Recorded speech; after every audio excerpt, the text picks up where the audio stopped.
What makes a Botticelli painting feel like Botticelli? Is it the flowing lines, the delicate beauty, or maybe the ego hiding beneath it all? For this episode of Masters Reimagined, I wanted to dive deeper, not just into Botticelli's graceful lines, but into his drive to stand out, to climb the social ladder of Renaissance Florence. I didn't stick to Botticelli's historical palette. Instead, I followed what I love most: color. Because let's be honest, Botticelli didn't have cerulean blue or lemon yellow, but I do, and I took full advantage of it. Sandro Botticelli, born Alessandro di Mariano di Vanni Filippi. What a cute name. So, the reason why he's called Botticelli, there are a few stories being told, but one of them being the nickname came from his older brother Giovanni, who was called Il Botticello, meaning little barrel, because he was a bit chubby apparently. The name stuck and Sandro became Botticelli. But before he was painting goddesses rising from the sea, Botticelli was working as a goldsmith's apprentice. That's where he developed his obsession with flowing, delicate lines, a signature you can spot in almost every one of his paintings. You can see it in the hair of Venus, the folds of robes, and the rhythmic movements of the three graces. It wasn't just about beauty, it was about precision. Yet beneath all that elegance was an artist hungry to stand out. Florence in the late 1400s was brutal for artists. You had to either be a genius or know the right people. Botticelli? He aimed for both. Born into a modest family, he pushed harder, climbed harder, and eventually secured patronage from the powerful Medici family. Basically, Renaissance Italia's ultimate career booster. And his ego? Oh, it sure was there. Just look at his self-portrait tucked into the adoration of the Magi. Most artists back then stayed humble, but Botticelli painted himself right in the crowd, looking directly at the viewer. It wasn't subtle, it was a statement. I'm here, I matter. And it worked. Basically, I feel like putting himself in that painting was a power move in a time when status meant everything. But here's the kicker. Despite his rise, Botticelli's fame didn't last. After his death, his work faded into obscurity for centuries, dismissed as too decorative, too sentimental. It wasn't until the 19th century that the art world finally realized, oh wait, this guy was a genius. There's something kind of poetic about that, don't you think? An artist obsessed with legacy, but got almost forgotten. Apart from the birth of Venus, one of my favorite parts of Botticelli's work is the three graces in Primavera. There's something about their rhythm, their grace, and the way those lines flow that feels like the essence of Botticelli's style. That's what I wanted to capture. For the three graces, I kept it delicate, using pencil and pastel pencils to mimic that soft, rhythmic flow. I got even more drawn into it after watching this YouTube video that goes into Botticelli's drawings. I'll have it linked at the end screen if you want to check it out. The video explained how Botticelli likely used a watercolor wash to tone his backgrounds before layering pencil and charcoal, and that's exactly what I try to do here. I used a mix of burnt sienna with a bit of red that I had available on my palette and a touch of ultramarine blue to tone the background, creating that warm, slightly earthy base that makes the pastel's pencils pop. But I do admit that I layered it a bit too much. So anyways, what struck me here was how much Botticelli played with negative space. There's an airiness in his work, a kind of dance between the figures and the background. But honestly, I found it hard to maintain that grace without making it feel empty. That balance is trickier than it looks. But here's where I try to keep my mindset at. I wasn't chasing to replicate his work. I wanted the essence of his movement, but with my own color choices, my own hands guiding the lines. So what do you think? Did I capture their grace or should I have pushed it further? Drop a comment below.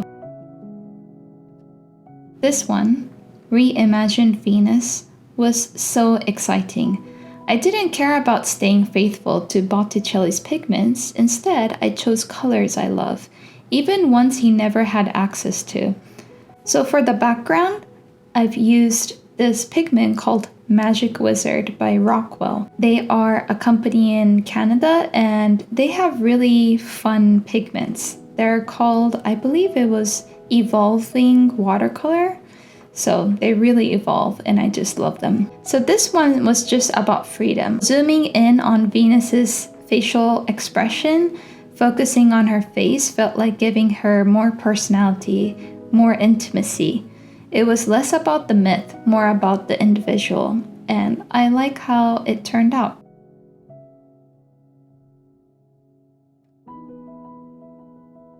So, Botticelli's Portrait. This is where things got messy, because it's the final painting of Botticelli. I wanted this piece to capture both his ego and vulnerability. So I went bold with the pinks that I used. This is the Bourke's Parrot pink from Holbeins that I had included showing in my art haul from Japan, and I really like this choice. I just love the color. I went bold with using this red and added details that Botticelli probably would have loved. Subtle gold highlights, an intense gaze that he had. But here's where it almost fell apart. I showed the first layer when it was done to my partner, and he said, "Nice colors, but he looks kind of scary and the background's very flat. I'm very worried that it might turn out like your last painting."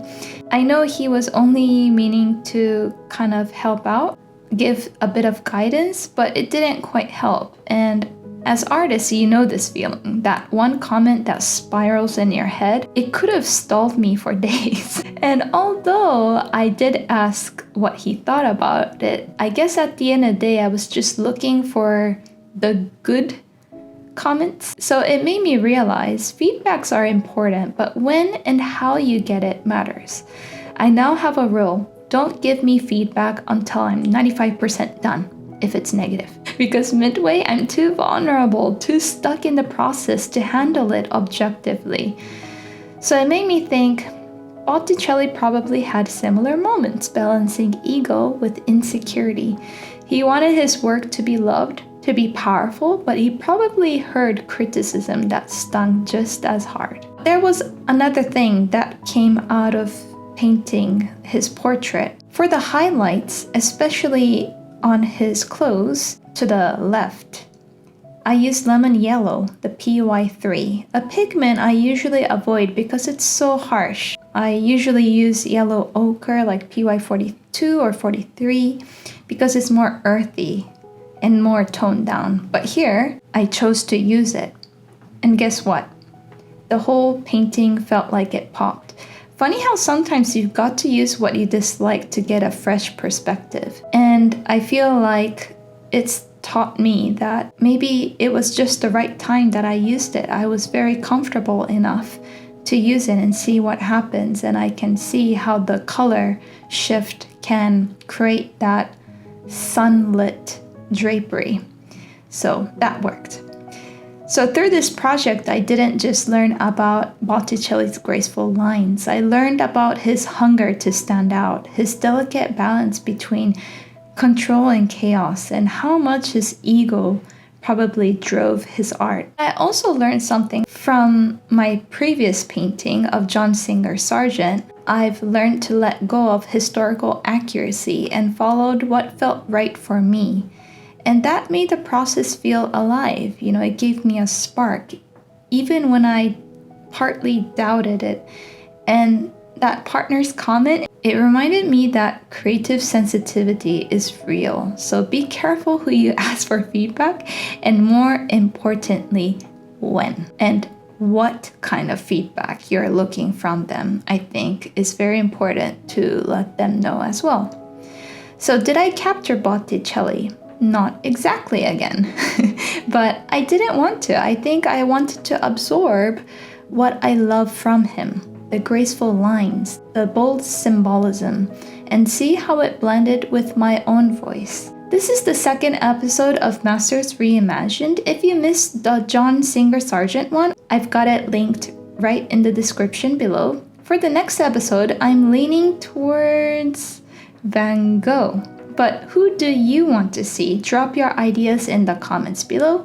And if you've ever had feedback totally derail your creative process, let me know. I know I'm not the only one here. Okay, so hope you enjoyed this video and I'll see you in the next one. Till then, keep creating. Bye bye.